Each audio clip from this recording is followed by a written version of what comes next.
4 de setembro, Café com Deus Pai. Existe um potencial em você. Eu afirmo a vocês que isto é verdade. Se um grão de trigo não for jogado na terra e não morrer, ele continuará a ser apenas um grão. Mas se morrer, dará muito trigo. João, capítulo 12, versículo 24. Jesus estava explicando para os seus discípulos que o trigo, para que possa produzir mais trigo, precisa morrer. Ele precisa entrar na terra e perder a vida para que ele produza outros grãos de trigo. Assim também acontece comigo e acontece com você. Para que eu possa produzir muitos resultados, eu preciso morrer. Como assim morrer? Eu preciso deixar a preguiça de lado. Eu preciso morrer para as minhas vontades de fazer só o que eu quero. Eu preciso morrer para os meus desejos, aquilo que eu acho que é mais fácil, que é mais confortável para mim. E eu preciso me esforçar e nascer para os projetos de Deus, para os planos de Deus, para os propósitos de Deus. Deus tem o potencial. Potencial é algo que pode acontecer. Eu tenho um potencial e você tem um potencial. E muitas pessoas ficam só no potencial. Elas não desenvolvem o potencial porque elas não morrem para elas mesmas. Elas querem continuar na zona de conforto. Elas querem continuar fazendo o que elas querem todos os dias. Mas Jesus estava dizendo aqui para eles: eu afirmo a vocês que isto é verdade. Se um grão de trigo não for jogado na terra e não morrer, ele continuará a ser apenas um grão. Mas se ele morrer, dará muito trigo. Vamos aqui para a mensagem.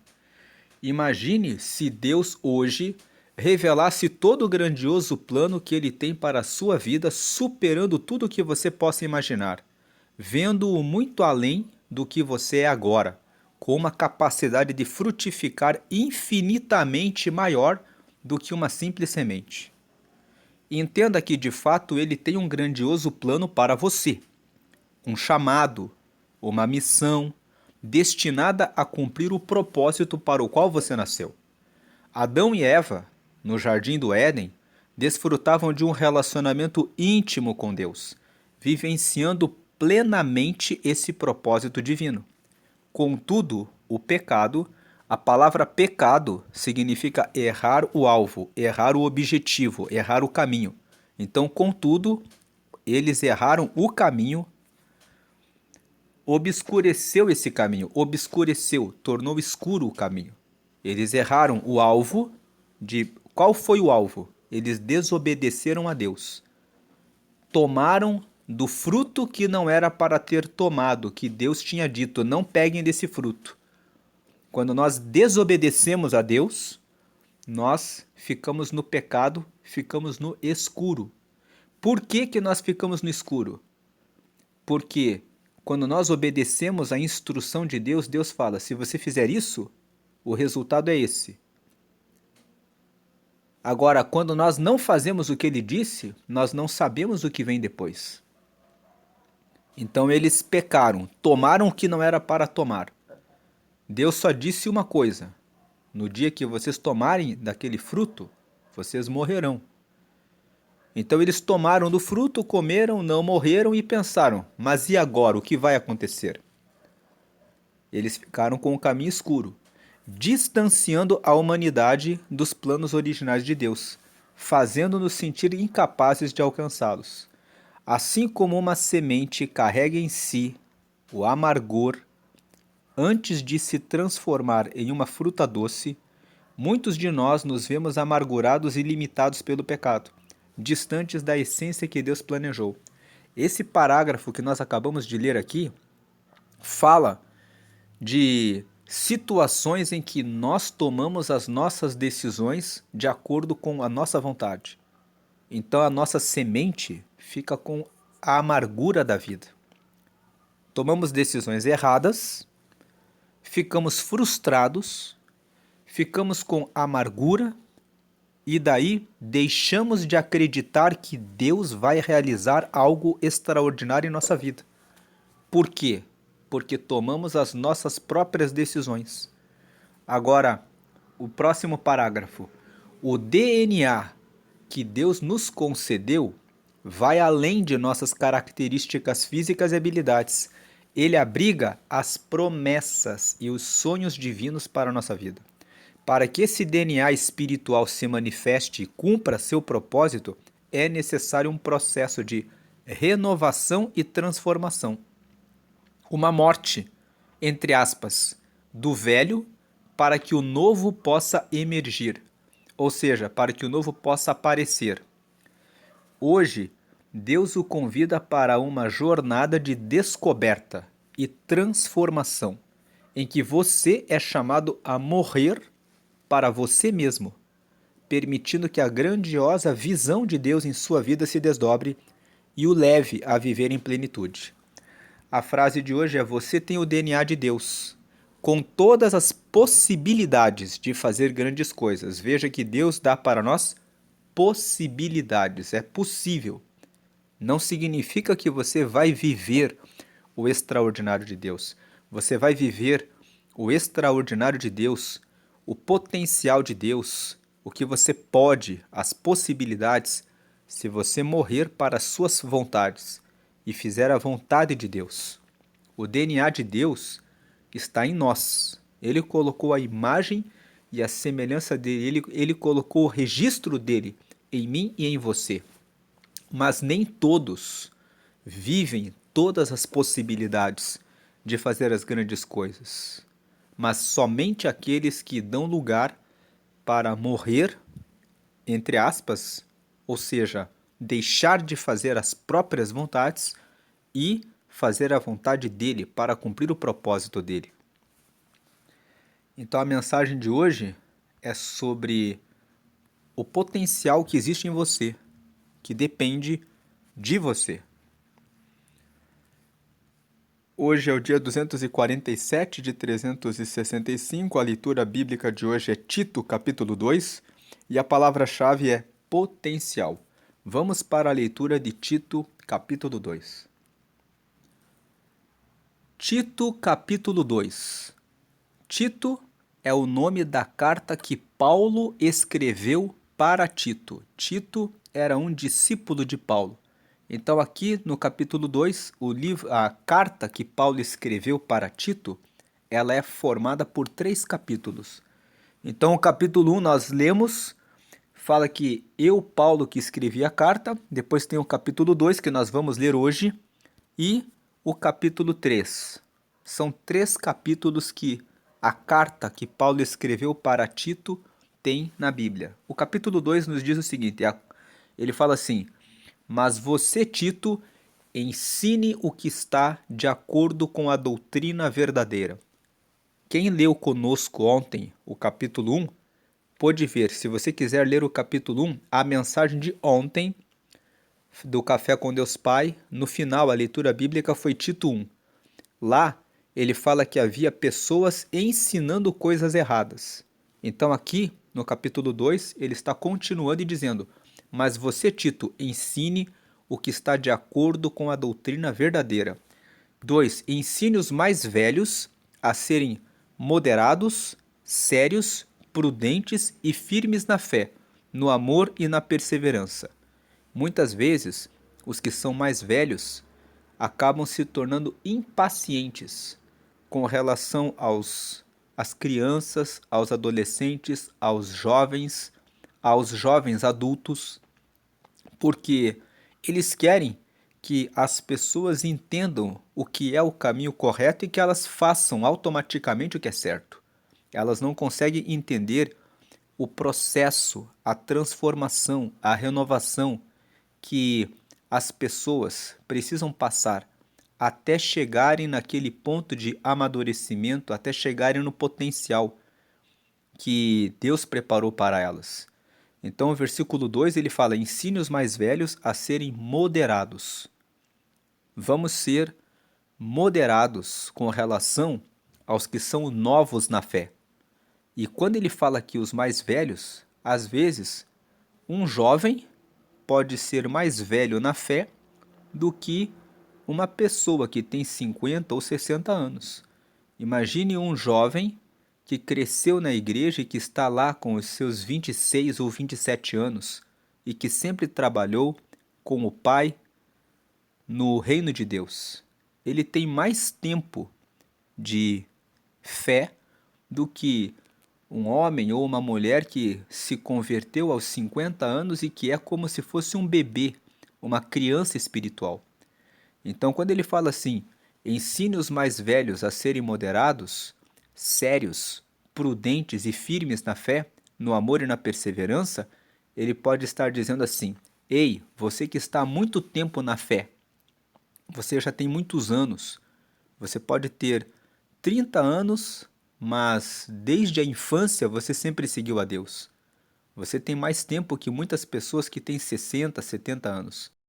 Seja moderado, sério, prudente e firme na fé. Continue tendo firmeza na fé. No amor, continue tendo amor pelas pessoas. Continue perseverando, porque às vezes você já está há tanto tempo na igreja, tanto tempo seguindo a Jesus, que você pensa: ah, vou dar uma relaxada aqui ou ali. Seja perseverante. Lá em Apocalipse, diz que o salvo vai ser aquele que perseverar até o fim. Versículo 3: aconselhe também as mulheres mais idosas a viverem como devem viver as mulheres dedicadas a Deus, que elas não sejam caluniadoras, nem muito chegadas ao vinho, que elas ensinem o que é bom. 4. Para que as mulheres mais jovens aprendam a amar o marido e os filhos. 5. E a ser prudentes, puras, boas donas de casa e obedientes ao marido, a fim de que ninguém fale mal da mensagem de Deus. Aqui, Paulo fala para Tito cuidar daquelas mulheres idosas que muitas vezes ficam em fofocas, porque ficam sem muitos afazeres e começam a fofocar. Ele fala: ensine elas a ensinarem as mulheres mais jovens a serem dedicadas à família, para que sejam boas donas de casa, para que possam honrar a casa e a família e sejam como exemplo, como professoras, como ensinadoras, como mulheres sábias. Versículo 6. Aconselhe também os homens mais jovens a serem prudentes. 7. Você mesmo deve ser em tudo um exemplo de boa conduta. Vamos lembrar, Tito era jovem, ele era um discípulo de Paulo. Então ele fala para ele ensinar os jovens a serem prudentes e ele mesmo ser um exemplo de boa conduta. Seja sincero e sério quando estiver ensinando. Muitos querem falar para os outros o que é o certo, mas não querem fazer. Então aqui Paulo fala: ensine e faça. Na parte final do versículo 7, seja sincero. O que é sincero? Sincero é transparente, é não usar cera, não usar máscara. A palavra sincero vem de sem cera. Quando um vaso é trincado, as pessoas colocam cera para tampar a trinca do vaso. Mas sincero é um vaso que se coloca sem cera, onde você vê onde estão as trincas, onde você vê as falhas, os pecados. A pessoa é sincera. Ela vai até Deus sendo transparente. Seja sincero e sério quando estiver ensinando. 8. Use palavras certas para que ninguém possa criticá-lo e para que os inimigos fiquem envergonhados por não terem nada de mal a dizer a nosso respeito. Versículo 9. Que os escravos obedeçam aos seus donos e os agradem em tudo, que não sejam respondões. 10. Nem roubem os seus donos. Pelo contrário, que eles mostrem que são sempre bons e fiéis em tudo o que fazem. Desse modo, por causa das coisas que eles fizerem, todos falarão bem da doutrina a respeito de Deus, o nosso Salvador. Aqui ele fala dos que são empregados, que devem honrar os seus patrões. Se alguém está insatisfeito por estar como um empregado, então deve buscar recursos e treinamento para começar o seu próprio negócio. Mas enquanto for um empregado, deve respeitar o seu empregador, ao seu patrão, servindo a eles como quem serve ao Senhor. Versículo 11: Pois Deus revelou a sua graça para dar a salvação a todos. Ele está lembrando os empregados que Deus também quer salvar os patrões, os empregadores, os que são ricos também. Versículo 12: Essa graça nos ensina a abandonarmos a descrença e as paixões mundanas e a vivermos neste mundo uma vida prudente, correta e dedicada a Deus. 13. Enquanto ficamos esperando o dia feliz em que aparecerá a glória do nosso grande Deus e Salvador Jesus Cristo. Paulo está falando do dia em que Jesus disse que voltará para buscar os seus filhos para estarem com ele para sempre.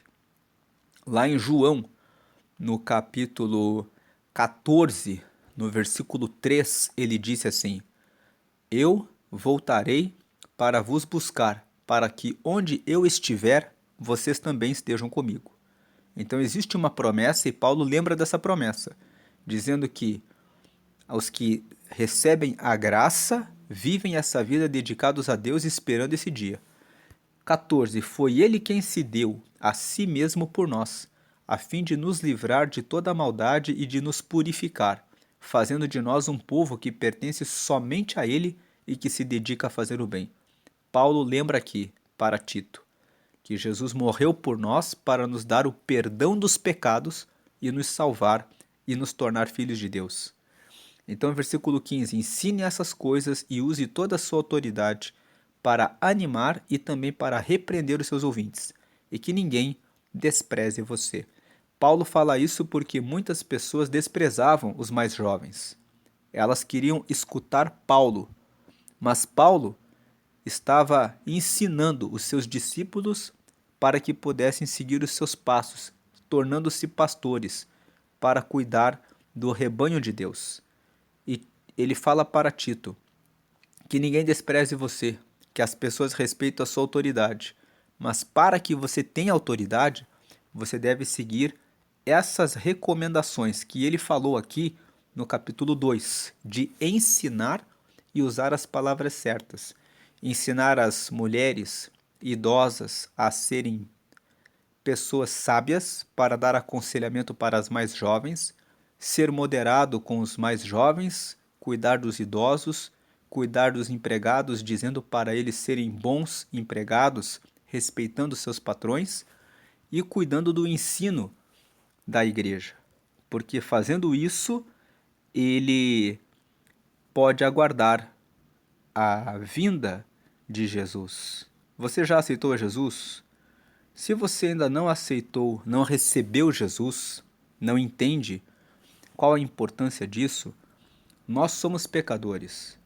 Quem nunca sentiu raiva, mágoa, inveja, cobiça, ou nunca mentiu, ou nunca pensou em fazer o mal em relação a alguém que pisou no seu pé, que te deu uma fechada no trânsito, que de repente xingou você ou a sua mãe?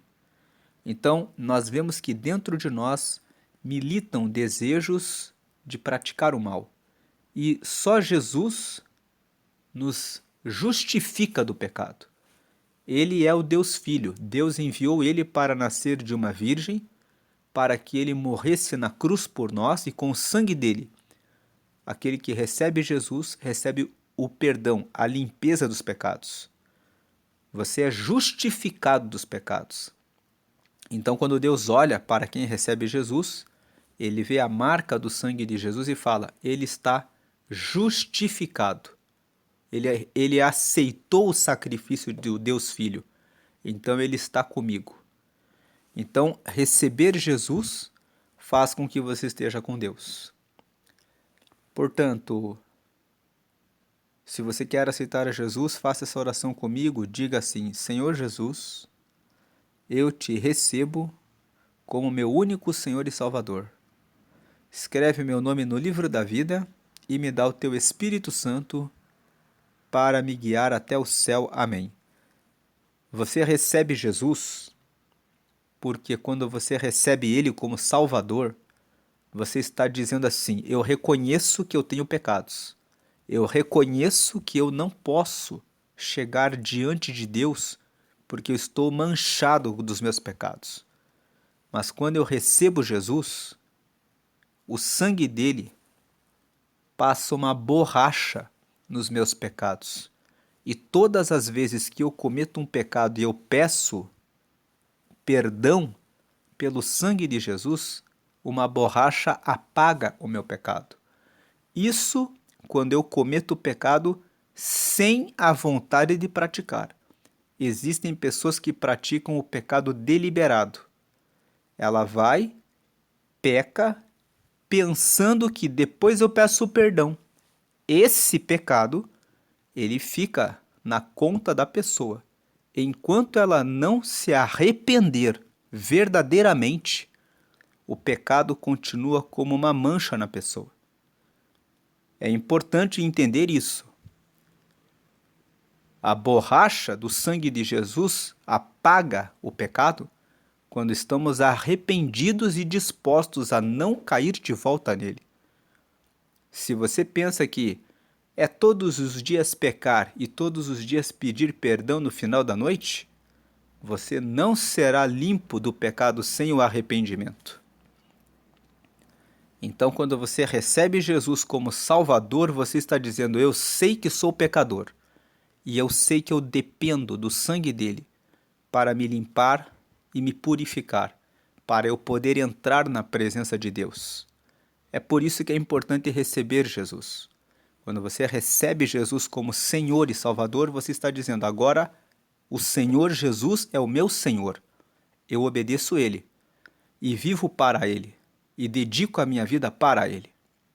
E é isso que vai fazer o seu potencial crescer e gerar os resultados que Ele tem para a sua vida. É entregar-se totalmente para o propósito dele, que vai fazer você alcançar o resultado que ele tem preparado para você. Deus abençoe a sua vida. Siga a Deus, porque ele tem um grande potencial para nós.